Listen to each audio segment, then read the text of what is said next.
necessidade. Muitas entidades em desequilíbrio lá fora reclamavam acesso, pronunciando rogativas comovedoras. Todavia, o nosso orientador aconselhara a força entrada privativa dos espíritos que se mostrassem conscientes das próprias necessidades. Já muito aprendera que uma dor maior sempre consola uma dor menor.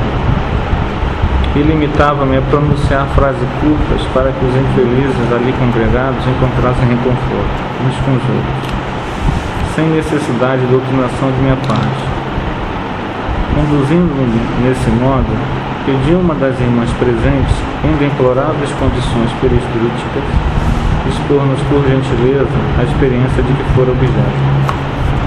A infortunada concentrou a atenção em todos, em virtude das feridas extensas que mostrava no semblante agora erguido.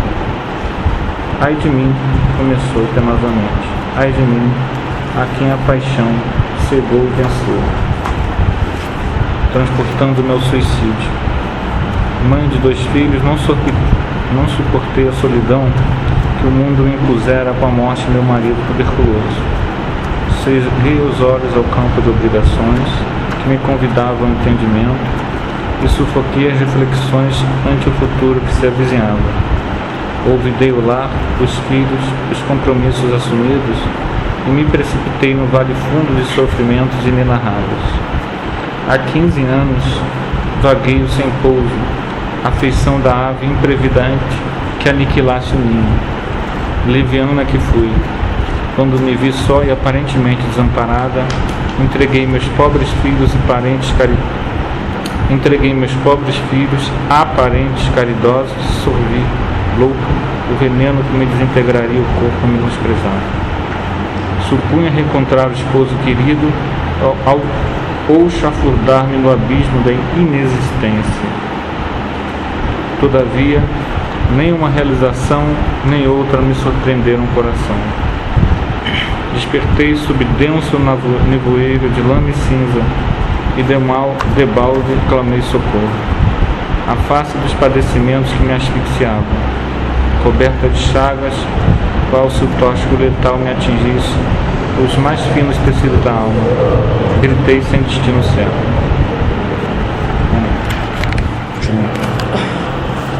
A essa altura, porque a emotividade que interceptasse a voz, interferi perguntando de modo a fixar o ensinamento, e não conseguiu retornar ao santuário doméstico?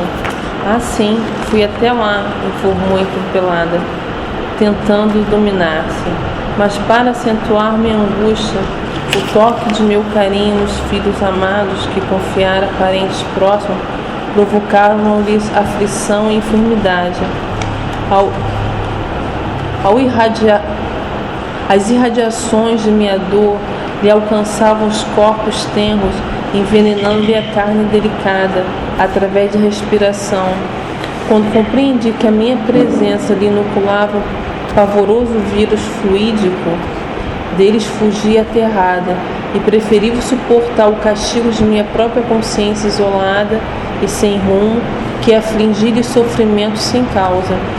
Experimentei medo e o horror de mim mesma. Desde então perambulo sem consolo e sem norte, e por isso que venho até aqui implorando alívio e segurança. Estou cansada e vencida. Denise. Convença-se de que receberás recurso que Pleitei. Por intermédio da prece, esclareci, prometendo-lhe a colaboração existente que vive. A pobrezinha sentou-se mais calma e, reparando que um dos irmãos presentes buscava salientar-se, no intuito de relatar-nos a experiência de que era vítima, roguei atenção em torno das palavras que pronunciaria. Fiquei vigilante e notei o singular brilho dos olhos. Parecia alucinado, abatido.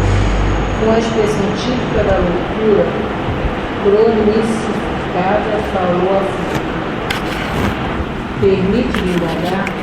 Perfeitamente, respondi surpresa. O que é o pensamento? Não guardava a pergunta que me era desfechada, mas centralizando minha capacidade receptiva no propósito de responder com acerto, elucidei como pude. O pensamento é, sem dúvida, a força criadora de nossa própria alma, e é por isso mesmo, é a continuação de nós mesmos. Através dele atuamos no meio em que vivemos e agimos estabelecendo o padrão de nossa influência no bem ou no mal. Ao invés, fez o estranho cavaleiro um tanto atormentado. A explicação significa que as nossas ideias exteriorizadas criam as imagens tão vivas quanto desejamos, indiscutivelmente. Que fazer então para destruir nossa própria obra quando interferimos erroneamente na vida mental dos outros? Auxilia-nos a apreciar seu caso, contando-nos alguma coisa de sua experiência, pedir com interesse fraternal. O interlocutor, provavelmente tocado pelo tom da minha solicitação afetuosa, expôs a perturbação que lhe vagava no íntimo, com frases incisivas, quentes de sinceridade e dor. Fui homem de letra, mas nunca me interessei pelo lado sério da vida. Cultivava o xiste malicioso e, com ele, o gosto da volúpia, entendendo minhas criações a mocidade de meus dias. Não consegui posição de evidência nos galarins da fama. Entretanto, mais que eu poderia imaginar, impressionei destrutivamente muitas mentalidades juvenis, arrastando-as a perigosos pensamentos. Depois do meu decesso, sou incessantemente procurado pelas vítimas de minhas insinuações sutis, que me não deixam em paz. E enquanto isso ocorre, outras atitudes me buscam, formulando... Desculpa. Vou voltar, tá? Depois do meu decesso, sou incessantemente procurado pelas vítimas de minhas insinuações sutis, que me não deixam em paz. Enquanto isso ocorre, outras entidades me buscam, formulando ordens e propostas referentes a ações indignas que não posso aceitar. Compreendi que me achava em ligação, desde a existência terrena, com uma enorme quadrilha de espírito perverso e galhofeiro que me tomavam por aparelho invigilante de suas manifestações indesejáveis. No fundo, eu mantinha por mim mesmo, no próprio espírito, suficiente material de leviandade e malícia, que eles exploraram largamente, adicionando aos meus erros os erros maiores que ainda tentariam debalde praticar, sem meu concurso ativo.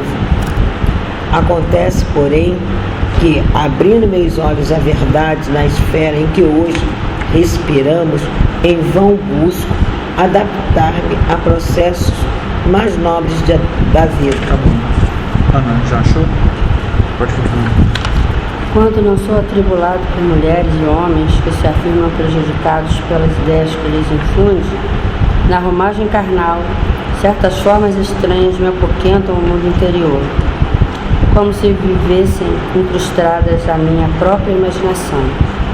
Assemelham-se a personalidades autônomas, se bem que sejam visíveis tão somente aos meus olhos.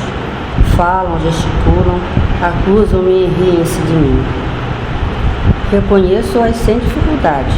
São imagens vivas de tudo que meu pensamento e minha mão de escritor criaram para anestesiar a dignidade de meus semelhantes. Investem contra mim, apupam-me e vergastam-me, o brio, como se fossem filhos rebelados contra um pai criminoso. Tenho vivido ao léu, qual alienado mental que ninguém compreende. Como entender, porém, os pesadelos que me possuem? Somos o domicílio vivo dos pensamentos que geramos, pois nossas ideias são pontos de apoio e manifestação dos espíritos bons ou maus que sintonizam conosco.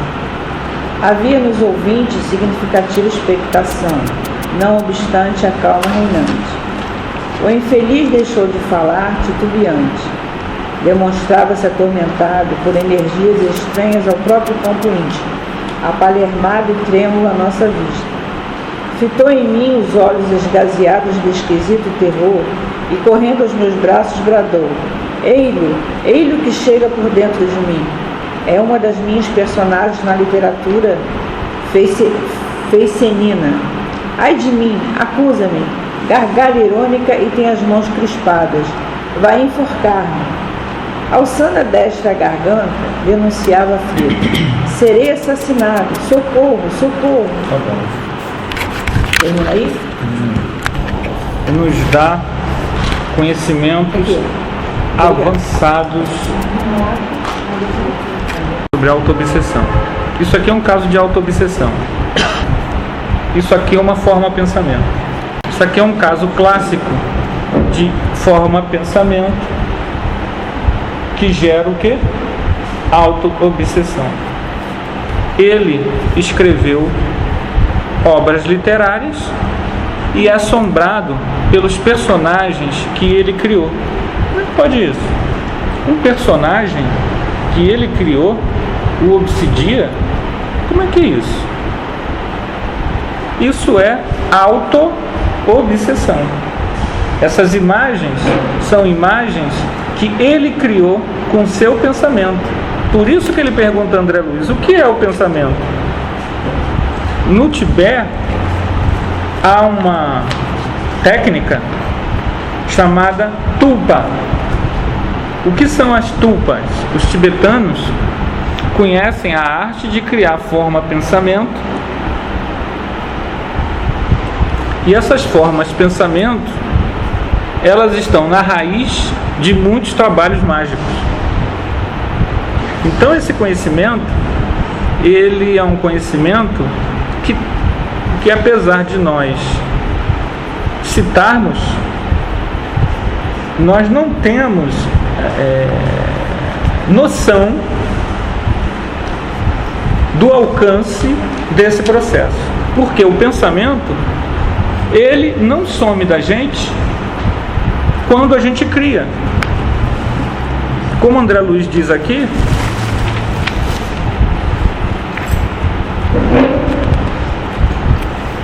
o pensamento é, sem dúvida, força criadora de nossa própria alma, e por isto mesmo é a continuação de nós mesmos.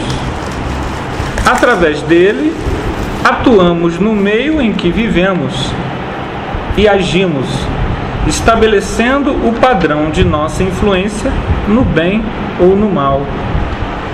Como assim, Anderson, pensamento, a gente pensou, podemos realizar ou não, né? Se for assim, se for para o bem, podemos realizar para o bem. Se for para o mal, a gente tem que, vamos dizer, não, peraí, isso aí não é bom, então vamos... O pensamento, que você não fixa a ideia, por exemplo, pensei, estou com sede, vou beber água. Isso não tem... Em geral, quando você olha, você vê a pessoa como fogo de artifício. São vários pensamentos que a pessoa tem que não tem nenhuma, nem eira nem beira. Agora, os pensamentos que geram a raiva, por exemplo, eles são vistos, por quem tem essa vivência, como raios ou como lama.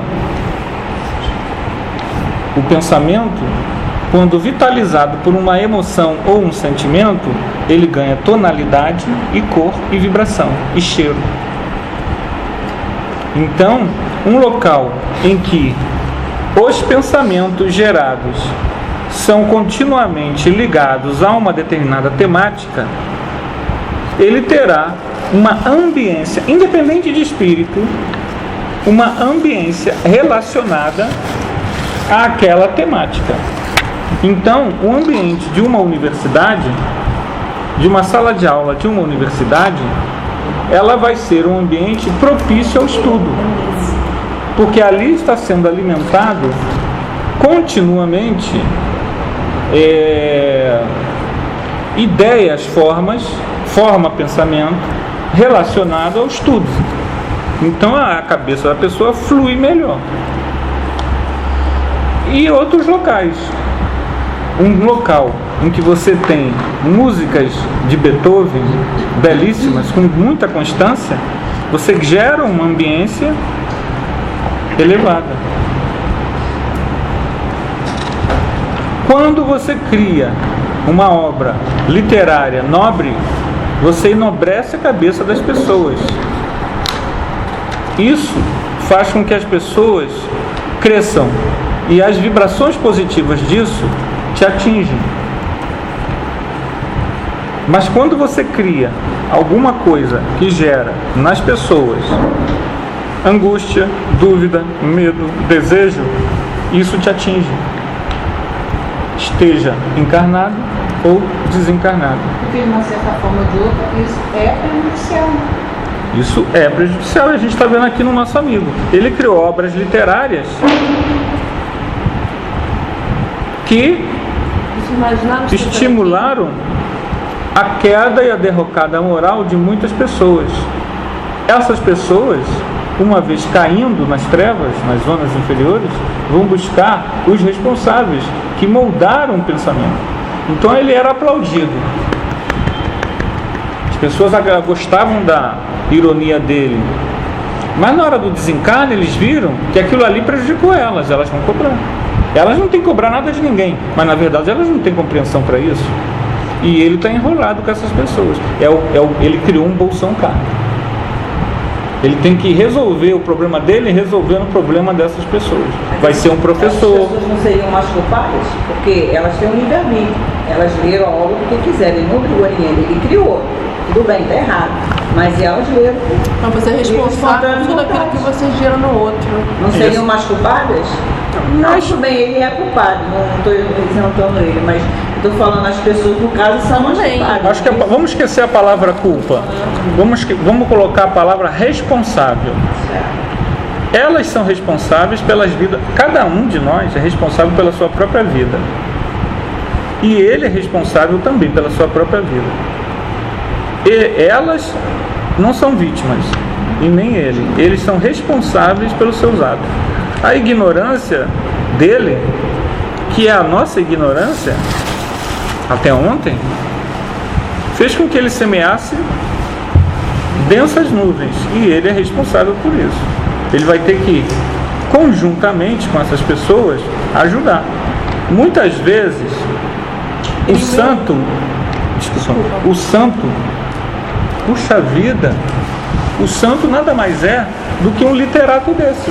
Só que nessa vida, ele sabe que não pode mais perder tempo. Ele veio ajudar todas as pessoas que ele desajudou. Mas ele se destaca tanto que a multidão o aclama como santo. Mas na verdade, ele só está limpando a sujeira que ele deixou.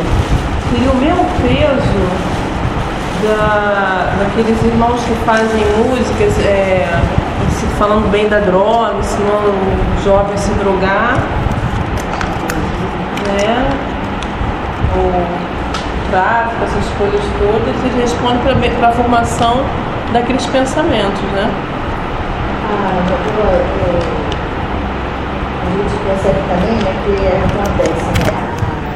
Todos nós podemos ser formadores de opiniões, porque a gente lê, interpreta, e aquilo forma na cabeça da pessoa uma ideia. E através dessa ideia, a pessoa seguir, como os literários, né? Os que escrevem, jornais, todo tipo de revista, e todo tipo de coisa. A gente tem que ter muito cuidado com o que a gente pega e fala. Nós somos formadores de opinião. Sobretudo quem reencarna com o dom da palavra e da empatia com o público. Da escrita, da fala. Tem que ter muito cuidado, porque o que você vai falar é tomado como regra. Daqueles que não querem exercitar o pensamento, o questionamento, e vão seguir aquilo que você fala com certeza. Por isso, quando a gente pega e faz palestra, escolhe palestrantes e tudo mais, pode parecer uma besteira, mas algumas coisas nos chamam a atenção no que é dito, que pode não parecer nada, mas aquela verdade está sendo dita ali uma vez equivocada, é levada adiante e cria distorção de pensamentos. O que me chamou mais a atenção, e foi já da aula da semana passada, é que ele pega e diz, né, que aquela casa se torna uma casa iluminada, onde começa a receber as pessoas, mas que só entram ali os espíritos que têm consciência da sua própria condição. Existem vários espíritos enfermos, mas quantos conscientes da sua enfermidade? Só entraram naquela casa para serem assistidos conscientes da sua enfermidade. Né? Daí se desenvolve. Nesse caso, ele é um desses. Exatamente. Consciente. Né? Há quanto tempo a gente rodou no umbral sem ter consciência? Com certeza, no momento que a gente foi resgatado do buraco onde a gente estava, foi o momento que a consciência chegou pra gente. Talvez não total, talvez não ampla, mas um pingo de consciência que se abra, que você se olha, já é o suficiente para você ser tirado para um outro nível, né? E o que representa essa consciência, não? O que representa? Esse estado de consciência. O que representa esse estado de consciência? Esse estado. Como é que a gente podia dizer? Um start. O start da consciência. Tudo bem, atingir a consciência. Mas como é que nós podemos... Eu acho que esse Amadurecimento. Amadurecimento. Sim, né? Amadurecimento, você falou olhar-se, né? Essa capacidade de olhar para si e ver. Você está só olhando para fora e você só sofre. E tem uma hora que inevitável. Talvez a gente podia associar esse estado também. Esse estado de consciência, a gente pode também lembrar a própria história de André Luiz, né? Quando ele se reconhece pequeno, frágil e busca uma oração, né? Se ligar com Deus ou alguma coisa superior. Eu acho que esse é um aspecto determinante para esse estado de consciência, né? Mas o start se dá quando você já começa a se achar no vazio, que aquilo não te satisfaz mais. O tédio. O tédio. Não foi o que aconteceu com o André Luiz? Certo? Exatamente. Eu estou falando não desencarnada não, estou falando de gente encarnada mesmo. Sim. Gente encarnada que está totalmente, vamos dizer, não tem a mínima consciência do que faz, do que executa, mas isso vai chegar uma hora que vai ter um tédio, vai ter um vazio. Eu estou à procura de quê? Estou resolvendo o quê? Uma obra negativa, uma sua amiga aqui dá esse exemplo, uma obra literária negativa que estimula coisa não evolutiva, não ligada às leis divinas da evolução, do progresso, ela gera dor a quem a escreveu. Então, uma pessoa que estimula a malícia, o deboche, qualquer coisa que seja vicioso e que atinja o outro, cai no problema que o nosso amigo caiu. Será atormentado por todos aqueles que se inspiraram na sua obra. E ele vai estar preso à obra enquanto ele não consertar com outras obras a reparação. A forma pensamento que ele vê não é um espírito que ele vê, acuda, me ajuda, socorro, ela vem me perseguir. Aquilo foi uma personagem literária dele, mas que ele criou essa forma pensamento ele criou, está dentro da alma dele e o persegue. O Divaldo Pereira Franco conta um caso de uma pessoa que estava presa ao problema do sexo e falou com o Divaldo que estava obsediado, que ele não conseguia, que a razão dessa obsessão não tirava. O Divaldo, que tem uma evidência muito boa, quando olhou para ele, não viu ninguém, não viu o espírito, mas viu uma forma de pensamento de uma mulher. Essa forma de pensamento ele gerou e cultivou com seus desejos, e depois ela mesma obsediava ele. Era uma auto-obsessão. O Divaldo deu um passe longo, isso que eu achei interessante, um passo longo. A gente às vezes já dá um passe, segue aquela regra, né, do Chico Xavier, né? O Chico deu uma regra para o passe, faz um Pai Nosso e pronto. Mas às vezes não, às vezes você precisa de uma impregnação fluídica para um trabalho desse, sério. Claro que no caso dele é mais fácil porque ele tem a evidência. Então ele deu um passe longo, de mais de 10, 15 minutos, trabalho terapêutico mesmo, em que a pressa não vai resolver, para ajudar o processo de desacoplamento dessas formas de pensamento, dessas tulpas.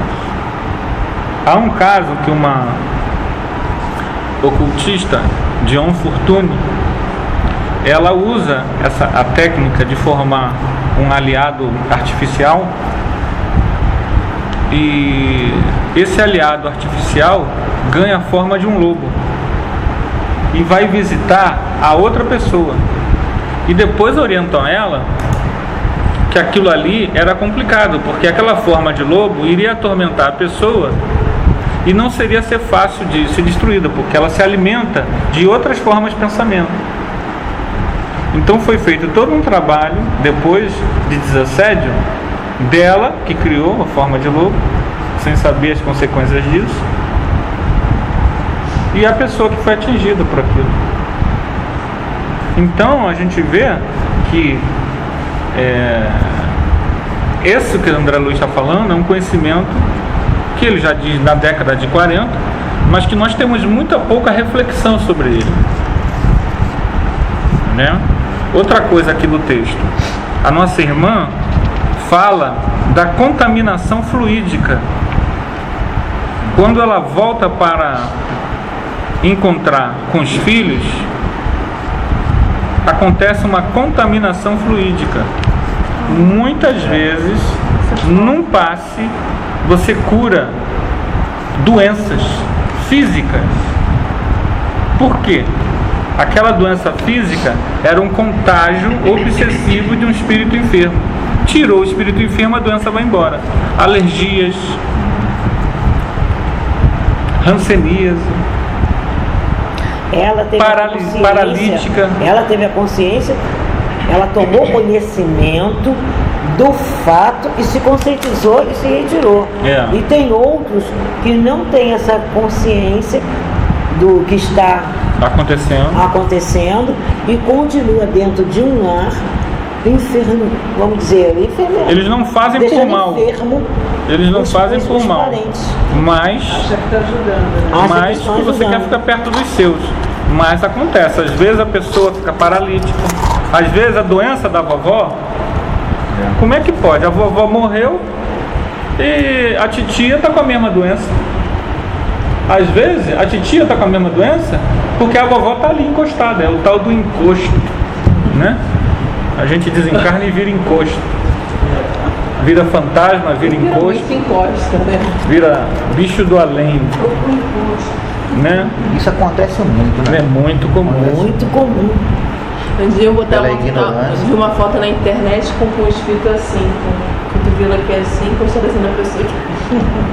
E a gente vê. Já fui pro hospital para muitas vezes pressão alta, dor de barriga, a gente dor de atendeu uma cabeça. moça aqui, Fátima estava na mesa nessa época, que tinha uma ferida na perna, né? Erisipela, e erisipela, quando tirou, né? Veio com nome e sobrenome, a erisipela curou. Então, E era uma pessoa que tinha perdido a perna. essa contaminação, ela é muito comum. Para isso, no passe, Chega no hospital, você faz prece. você pode, como a gente fez aqui no curso, o passe dispersivo, ele tem essa função. Como você não sabe quem está e quem não está, você dá um dispersivo primeiro, né? Mas você sabe que nós médicos somos muito capazes de acontecer isso conosco? Sim, principalmente no dia de reunião. Muitas vezes o médium é atrelado ao médium, o espírito, e às vezes o médium não vem naquele dia na reunião. Por algum motivo o médium não veio. Naquela semana, até a próxima reunião, ou um passo que ele vai tomar, ou um momento de meditação profunda, o espírito fica ali na economia psíquica dele. É uma estratégia que nós podemos fazer, inclusive conscientemente. Chama-se de isca. A gente vira uma isca. A gente vai na casa da pessoa, visitar a pessoa. Quando a gente sai, a gente está trazendo conosco aqueles espíritos. Isso não deve ser motivo para a gente evitar ir na casa das pessoas. Muito pelo contrário. Uma vez percebendo que a visita da pessoa ou a ida em tal lugar trouxe uma repercussão, a gente entra num processo de contato com os nossos mentores, os orientadores espirituais, pedindo a eles para levar. E se for no dia da reunião, a gente vai orando, vibrando, até chegar na reunião, para trazer eles. A gente não precisa ficar desesperado por causa disso, porque é um trabalho de assistência. Mas você ora, vibra, mas às vezes você pega alguma brecha, né? E esse contágio acontece. Naturalmente nós já trazemos os nossos pontos fragilizados. Exatamente. A gente estava falando de técnicas, né? A mercê. E pensamentos, formas. Quando eu fiz uma formação em cura prânica, né? Que para mim é passe, mas eles colocam de uma outra forma. Quando você está fazendo aquela doação de fluidos e limpando aquele fluido, você tem que ter cuidado com a contaminação. Então você limpa a mão com álcool o tempo todo, sopra a mão o tempo todo para não se contaminar. E eu lá, na minha inocência, eu fiquei assim, mas é passe, coisa e tal, até que eu fui chegar e medir a energia de uma pessoa, segundo a técnica, eu senti uma coisa mordendo a minha mão. Na energia daquela pessoa, lógico, abriu evidência, abriu tudo, mas não era o caso ali. Então, às vezes a gente não sabe com o que a gente está lidando, mas os pensamentos de forma existem e são sérios, sim. Estão ali presente em torno daquela pessoa. E quando a gente está limpando, porque para quem não amplia a evidência na hora que está fazendo o passe dispersivo, a gente pode estar tirando coisas que sequer imagina. Se entrar vibração com vibração, vai atrair. Quando a Fátima fala que foi na casa da moça que atende, ela vem, o que acontece é uma contaminação. O que essa moça pegou e fez aqui, que ela ia lá ver os filhos, nada mais do que uma contaminação. Ou seja, para trabalhar, né, processo de limpeza com alguém, você precisa ter já uma retaguarda, né? Eu escutei de um mentor assim, que você, quando sentia essa saída de energia, a gente tem que entender que é alguém que precisa, mas que a gente tem a condição de doar essa energia sem ser roubado. A gente já tem que ter essa energia disponibilizada, trabalhando pelos outros sem ser roubada, né? Ou seja, como fazer isso é a nossa busca de equilíbrio. Eu não sei se seria reserva ou seria uma total consciência nossa de estar ajudando que neutraliza talvez essa sensação de perda de energia. Eu acho que aí funciona mesmo a estabilidade. Que para mim é uma incógnita. Às vezes funciona e às vezes não funciona. Aqui, mas olha aqui. Isso que você falou que passou. O que eu passei, eu tive que me internar no hospital. Quando eu cheguei lá, que eu vi que não era nada daquilo, eu assinei Não, quando para sair. pode jogar fora. Agora, a gente não teria que ter capacidade Por favor, de facilitar isso. joga fora.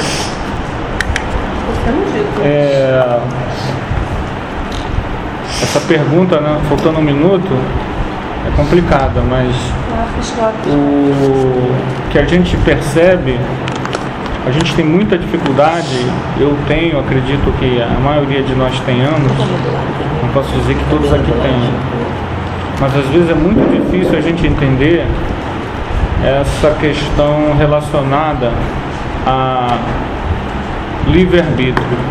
Eu estava escutando... Fala do Rio que é a culpa do médico. Não, eu estava escutando... Vamos esquecer a palavra culpa. Eu estava escutando uma palestra da Deusa Nogueira, uma das melhores palestras que eu já ouvi. Que os espíritos têm que me ajudar? Não. Ela dá uma incisiva assim no não. Por quê? Porque a gente vem aqui, a gente precisa aprender a crescer. Então toda ajuda ela é bem-vinda e será dada. Tanto que a gente está aqui hoje. Ou mal ou bem, a gente está aqui hoje. Mas nós precisamos começar esse processo de usar a nossa mente, usar a sintonia de uma forma cotidianamente para o bem, para que nós possamos fazer esse curso preparatório para trabalhadores espirituais.